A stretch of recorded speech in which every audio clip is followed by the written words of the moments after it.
Découvrez un extrait exclusif de ce livre audio et profitez d'un essai gratuit sur Audible via le lien dans la description. Chapitre 3. Spencer.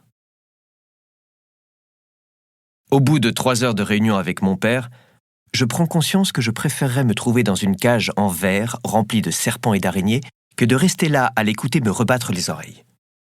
Que si je souhaitais garder mon poste de PDG, je devrais bosser plus que mes 60 heures hebdomadaires. Non mais quel enfoiré! Pourtant, je suis obligé de hocher la tête, faisant semblant de l'écouter pour éviter une énième scène de sa part. Surtout devant les comptables de la boîte. J'ai beau chaque matin répondre présent avant que le soleil ne se lève et rentrer après qu'il soit couché, ça ne suffit pas. Même en ayant toujours un look distingué et irréprochable avec une barbe rasée de près et un costard à 4 000 $. Est-ce ma faute si monsieur a décidé de prendre sa retraite avant l'âge réglementaire pour dépenser des millions sur des yachts avec sa nouvelle femme? Bêtement, je pensais qu'il avait fini par s'habituer à sa nouvelle vie. Contre toute attente, il s'ennuie profondément et par-dessus le marché, il déteste ma façon de bosser. Donc dès qu'il peut, j'ai le droit à une leçon de morale en bonne et due forme. Devant le gratin de cette boîte. 2 ans après avoir obtenu mon diplôme de la Harvard Business School, je ne pensais pas que j'allais me retrouver à la tête du Orleans Whisky, l'une des plus grandes distilleries de la Nouvelle-Orléans, à seulement 27 ans. Bon sang, j'ai même pas pu profiter d'une petite année sabbatique avant de me lancer dans le monde des affaires pour le reste de ma carrière professionnelle. Dès l'instant où cette réunion se terminera, j'aurai besoin de rejoindre mes potes dans notre bar habituel. Et de m'avaler une bonne bière. En plus, les Pélicans, l'équipe de basketball de la Nouvelle-Orléans, jouent contre les Lakers. Le match de l'année! Discrètement, pendant que mon père parle chiffre d'affaires avec les comptables de la société, je jette un coup d'œil discret à mon téléphone, posé sur ma cuisse sous la table, et j'envoie des emojis bière, ballon de basket et poulet avec des points d'interrogation, suivis d'un ASAP en grosses lettres capitales sur notre groupe WhatsApp. Je redresse la tête comme si de rien n'était, puis attends patiemment leur réponse.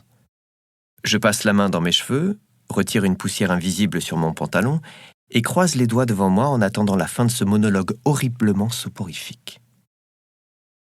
Au bout d'un moment interminable, j'ai perdu le fil de la réunion, tout le monde se lève, un sourire poli aux lèvres face à André Lockwood. M'apprêtant enfin à quitter la salle de réunion, mon paternel referme la porte devant moi. « Spencer, je crois avoir entendu que tu avais posé ta journée pour le samedi 6 juin ?» « Oui, c'est exact, » affirmai-je. « Je suis invité au mariage d'un ami. » Je grimace en finissant ma phrase. Un mariage. Oh. Je peux pas y couper. Il s'agit de l'un de mes meilleurs potes. Je me dois d'y aller, de serrer les dents et de me farcir une soirée aux côtés de la sorcière aux yeux bleus. Le mariage est dans moins d'1 mois, poursuis-je en guise d'explication. D'ailleurs, pour quelle fichue raison me justifiais-je? À ce que je sache, j'ai le droit de poser un putain de jour de congé. Et je m'y suis pris à l'avance pour pouvoir m'organiser et avancer rapidement dans mon travail, me justifiai-je. Mais ferme-la! Aurais-tu, une fois encore, oublié qu'à cette période-là, nous avons le plus de clients? Que l'été arrive avec son flot de touristes? Il m'exaspère. Réellement. Toujours le même discours, peu importe le moment de l'année. Qu'il aille se dorer la pilule en Floride et me foutre la paix. Tu m'as déjà sorti le même discours en février pour Mardi Gras, en mars, en avril et en mai. J'ai le droit de me prendre un jour off. Finis-je par sortir les crocs. Il était temps. Les mariages sont barbants. Tout ça pour terminer sur un divorce. T'as vraiment envie de perdre ton temps et mon argent pour de telles foutaises? Tu dis uniquement ça car le tien n'a pas marché. Grognai-je. Surtout parce qu'il a été incapable de garder sa bite dans son pantalon. Durant des années, il a trompé ma mère et elle lui a toujours pardonné parce qu'elle l'aimait plus que tout. Seulement, il l'a détruite. L'a rabaissée sans aucun remords. Ma chère maman a eu de la chance de nous avoir, ma sœur Delinda, mon frère Sam et moi, car nous étions là pour elle et nous l'avons soutenue. Au bout d'un moment, elle a lâché prise et fini par demander le divorce. Mon père, horrifié par cette décision, ne souhaitait pas en arriver là. Pourquoi ? Tout simplement pour son image médiatique. Celle qu'il aime glorifier et embellir dès lors que l'on parle de lui et de sa distillerie florissante. Au début, il a refusé. Il ne voulait pas en arriver là. Seulement, il ne faisait aucun effort afin de sauver leur mariage. Donc après des mois de guerre, il a fini par céder en signant les papiers. Depuis, il sort avec une nana qui a mon âge. La trompe-t-il également ? Sûrement. Simplement, Samantha n'est pas très regardante sur ses activités nocturnes. La seule chose qui l'intéresse, ce sont les diamants qu'il lui offre chaque semaine. Quant à ma mère, elle a retrouvé la joie de vivre qu'elle avait perdue pendant toutes ces années. Elle vit au jour le jour et aide mon frère dans son restaurant. La cuisine a toujours été son truc, son plaisir coupable, et je sais qu'à travers Sam, elle se régale de partager sa passion. « Tu vas me le reprocher encore longtemps pour ta mère ?» me demande-t-il. Je m'apprête à lui répondre un grand oui et un immense « va te faire foutre !» Cependant, quand il me fixe avec ce regard, je préfère ne pas tenter le diable, surtout si je décide de quitter le bureau plus tôt. Alors, je fais ce que je fais depuis des années, à savoir la carpette, et lui dis ce qu'il veut entendre, en espérant qu'il me fiche la paix. Non. Par contre, pour cette journée de repos, je reviendrai pas dessus, et s'il le faut, je bosserai le dimanche. Pas le jour du Seigneur, enfin. Eh oui. Même si une place bien chaude l'attend en enfer, cet homme a le culot de penser qu'il a encore une chance de rejoindre le paradis. Comment un tel salopard peut-il croire en Dieu ? Tenter de véhiculer des valeurs qu'il n'a jamais eues. Je rattraperai cette journée comme je le peux. Maintenant, excuse-moi, je dois partir. Un rendez-vous m'attend. On se voit dimanche. Bien évidemment, chaque foutu dimanche, il prévoit un repas de famille. Étant donné la situation entre mes parents, je suis systématiquement surpris de les voir réunis autour de la même table sans se lancer des couteaux chaque minute qui passe. Nous espérions qu'avec le divorce, nous serions libérés de cette corvée dominicale.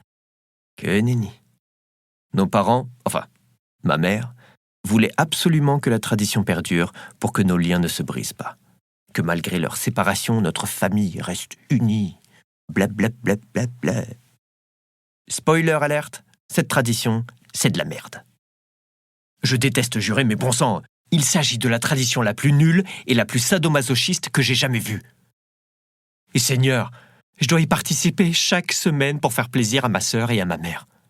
Sam, lui, il s'en fout royalement. Il cuisine, et en tant que roi du barbecue, il ne rate pas une occasion de nous faire goûter une nouvelle recette qu'il mettra à la carte de son restaurant le lendemain. Du moins, si nous la validons. Je sors de mes pensées en même temps que je quitte mon bureau. Mon téléphone, enfoncé dans la poche de mon pantalon, sonne pile à ce moment-là, m'annonçant l'arrivée simultanée de plusieurs messages. Un sourire étire mes lèvres quand je les lis.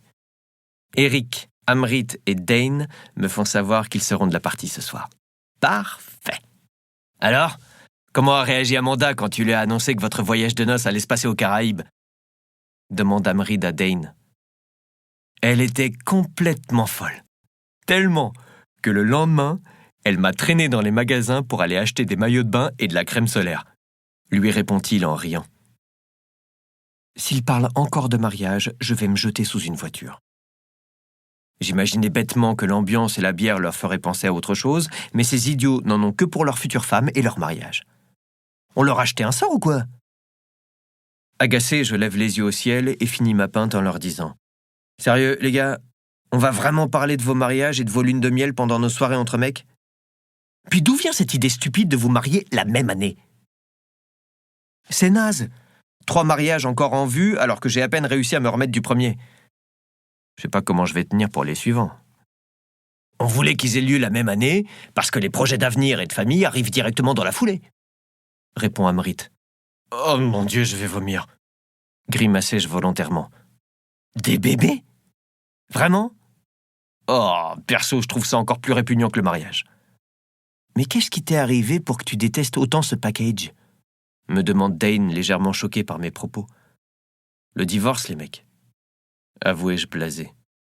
Le divorce arrive aux personnes qui se sont mariées alors qu'elles ne s'aimaient pas suffisamment. Et aussi aux personnes qui ont une sexualité refoulée. Eric finit sa phrase en buvant sa bière. Au moment où je m'apprête à lui répondre, la serveuse débarque avec nos commandes, une montagne d'ailes de poulet et de frites. Crois-moi, Spencer, continue Eric. Quand t'auras trouvé la bonne, tu tiendras plus le même discours. Tu voudras même te marier. Et je t'assure que nous serons tous réunis là, ce jour-là, et au premier rang. Heureux pour toi. Ça n'arrivera pas, jurai-je, sûr de moi. Pourquoi rester avec la même femme toute ma vie, alors que je peux avoir toutes celles que je désire ? La monogamie, J'y crois pas un seul instant. Du moins, ce principe ne me convient pas. Si vous, ça vous va, que grand bien vous en fasse. Ils ricanent. Bon, au moins, ça les amuse. Livre audio complet gratuit disponible en description de cette vidéo.